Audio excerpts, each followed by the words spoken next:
पाकिस्तान के सामने क्यों गिड़गिड़ाया मालदीव? कंगाल पाकिस्तान कैसे करेगा मालदीव की मदद? पाक मालदीव में टेरर कनेक्शन, भारत है सावधान। चीन की दोस्ती मालदीव को बहुत भारी पड़ेगी। नमस्कार दोस्तों, आप सब तो ये जानते ही हैं कि भारत एक ऐसा देश है जो अपने पड़ोसी देशों के साथ अच्छे संबंध रखने पर यकीन करता है। लेकिन जब पड़ोसी देश ही आंख दिखाने लगें तो भारत के पास उसे सबक सिखाने के अलावा कोई रास्ता नहीं बचता। आप सब जानते ही हैं कि चीन पाकिस्तान के साथ तो भारत के रिश्तों में लंबे वक्त से खटास आई हुई है, लेकिन इन दिनों भारत से दुश्मनी मोल लेने वालों में एक छोटे से देश मालदीव का नाम भी जुड़ चुका है। वैसे तो इस 5 लाख की आबादी वाले देश की भारत के सामने कोई हैसियत नहीं, लेकिन चीन के चंगुल में जो देश फंस जाता है उसका दिमाग ही काम करना बंद कर देता है। इन दिनों कुछ ऐसा ही मालदीव के साथ भी है। दोस्तों, आपकी जानकारी के लिए बता दें कि मालदीव के राष्ट्रपति मोहम्मद मोइज़ू बने हुए हैं, जिन्हें चीन समर्थक माना जाता है। यही वजह है कि राष्ट्रपति बनने के बाद इन्होंने सबसे पहले आधिकारिक दौरा चीन का ही किया था और चीन से लौटने के बाद भारत विरोधी हरकतें भी करने लगे। लेकिन ताज़ा मामला पाकिस्तान के सामने गिड़गिड़ाने का है। पाकिस्तानी मीडिया में आई खबरों के मुताबिक मालदीव के राष्ट्रपति मोहम्मद मोइज़ू ने पाकिस्तान से अपने देश में विकास के लिए मदद मांगी है। इसके लिए मोइज़ू ने पाकिस्तान के केयर टेकर प्रधानमंत्री अनवारुल हक क़ारर को फ़ोन किया। अब सोचने वाली बात यह है कि पाकिस्तान जैसा देश जो खुद कंगाल पड़ा है, जिसे दूसरों से कर्ज मांगने के लिए हाथ फैलाना पड़ रहे हैं, मालदीव उससे मदद की गुहार लगा रहा है। और कमाल देखिए कि मदद के लिए पाकिस्तान ने हामी भी भर दी है। यहाँ वो कहावत सच होती है कि खाने के लिए दाने नहीं और अम्मा चली भुनाने।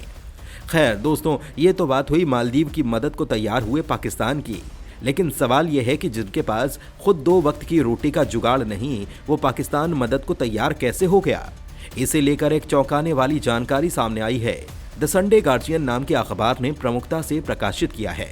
खबर के मुताबिक पाकिस्तान मदद की आड़ में भारत के खिलाफ अपनी नापाक साजिश को अंजाम दे सकता है। पाकिस्तान से कट्टरपंथियों को मालदीव शिफ्ट किया जा सकता है। इस खबर को लेकर कई एक्सपर्ट्स का मानना है कि पाकिस्तान मालदीव की नापाक दोस्ती को लेकर भारत को अलर्ट रहने की जरूरत है। एक्सपर्ट का इशारा इस्लामिक कट्टरपंथियों और आतंकवादियों की ओर है, जिसका निर्यात पाकिस्तान पूरी दुनिया में करता है।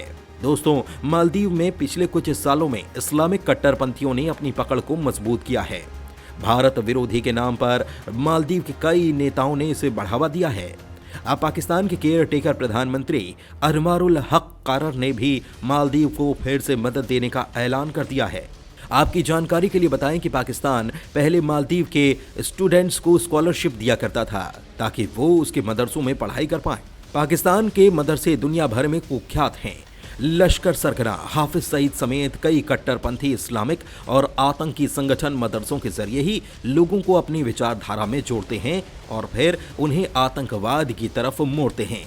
आशंका है कि क्या भारत विरोध के लिए अब मोइज़ू इस हद तक गिर गए हैं कि पाकिस्तान की टेरर हेल्प के लिए तैयार हो गए। दोस्तों, कुछ वक्त पहले द संडे गार्जियन की ही रिपोर्ट में खुलासा हुआ था कि साल 2004 में जब सुनामी आई थी, तब बड़ी संख्या में इस्लामिक कट्टरपंथी पाकिस्तान और सऊदी अरब से मालदीव पहुंचे थे।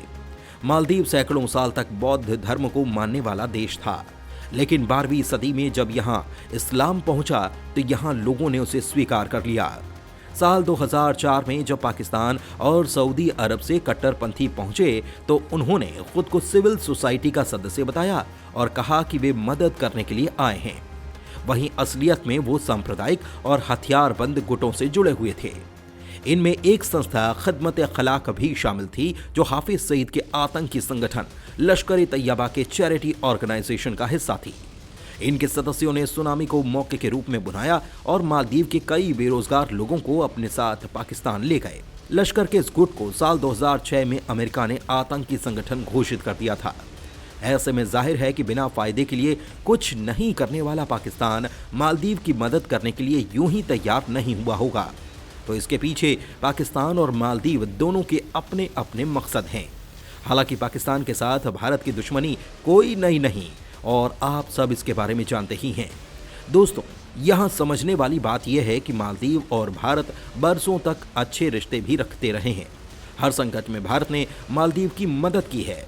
आपको जानकर हैरानी होगी कि मालदीव की 75% जीडीपी टूरिज्म पर टिकी है और टूरिज्म के मामले में मालदीव को सबसे ज्यादा भारत से ही मदद मिलती है। साल 2023 में सबसे ज्यादा टूरिस्ट भारत से ही मालदीव गए थे और इस मामले में भारत नंबर 1 पर था। फिर एकाएक ऐसा क्या हुआ कि मालदीव भारत के खिलाफ हो गया और नौबत यहाँ तक आ गई कि मालदीव को श्रीलंका और पाकिस्तान जैसे देशों के सामने हाथ फैलाना पड़ रहे हैं। दोस्तों, हुआ ये कि इसी साल 2 जनवरी को जब प्रधानमंत्री नरेंद्र मोदी लक्षद्वीप के दौरे पर गए तो इसे लेकर मालदीव के तीनों मंत्रियों को मिर्च लग गई। उन्होंने प्रधानमंत्री मोदी के खिलाफ विवादित टिप्पणी की। इसका भारत ने विरोध दर्ज कराया और मालदीव को इसका संदेश भी दिया। लेकिन दोस्तों, चौंकाने वाली बात यह रही कि चीन के दौरे पर गए मोइजू ने वापस लौटने के बाद इस पर खेद जताने के बजाय आंखें तरेरना शुरू कर दिया। उन्होंने भारत विरोध में कई ऐसे फरमान जारी कर दिए जिससे दोनों देशों के रिश्तों में सुधार के बजाय तलखी आना जाहिर था। दोस्तों, मोइजू ने सबसे पहले कहा कि उनका देश छोटा भले ही है लेकिन किसी के दबाव में नहीं आएगा। इसके बाद उन्होंने चीन के गश्ती जहाज को अपने समुद्री क्षेत्र में आने और रुकने की इजाजत दे डाली। इसके अलावा मोइजू ने आदेश दिया कि भारत से दवाओं पर निर्भरता कम की जाए। साथ ही 15 मार्च तक मालदीव में तैनात भारतीय सैनिकों को वापस बुलाने को भी कह दिया गया। इस सबसे दोनों देशों के बीच रिश्ते खराब होने तय थे और ऐसा हुआ भी। मालदीव से रिश्ते खराब होने पर भारत पर ज्यादा असर नहीं पड़ेगा क्योंकि हर लिहाज से भारत मालदीव से कई सौ गुना आगे है। और रही बात टूरिज्म की, तो भारत सरकार अब मालदीव के विकल्प के तौर पर लक्षद्वीप को विकसित कर रही है, लेकिन इसका सीधा नुकसान मालदीव को जरूर पहुंचा है। 3 हफ्ते के अंदर स्थिति ये हो गई कि मालदीव जाने के मामले में जहां भारतीय टूरिस्ट पहले नंबर पर थे वो 5वें नंबर पर पहुंच गए। जाहिर है इससे मालदीव के टूरिज्म सेक्टर को नुकसान होगा। यहाँ मालदीव को ये समझना होगा कि उसके लिए पाकिस्तान या चीन भारत के विकल्प नहीं हो सकते। भारत हमेशा अपने पड़ोसी देशों की मदद बड़े भाई के तौर पर करता आया है, जबकि पाकिस्तान तो खुद ही कंगाल पड़ा है।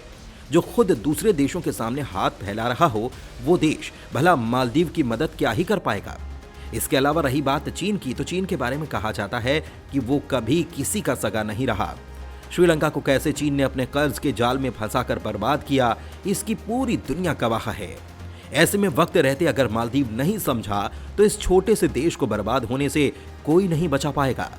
हालांकि हकीकत यही है कि मोहम्मद मोइजू इतना कुछ भारत विरोध के चक्कर में कर रहे हैं जिसका खामियाजा मालदीव के कारोबारी वर्ग को भुगतना पड़ रहा है।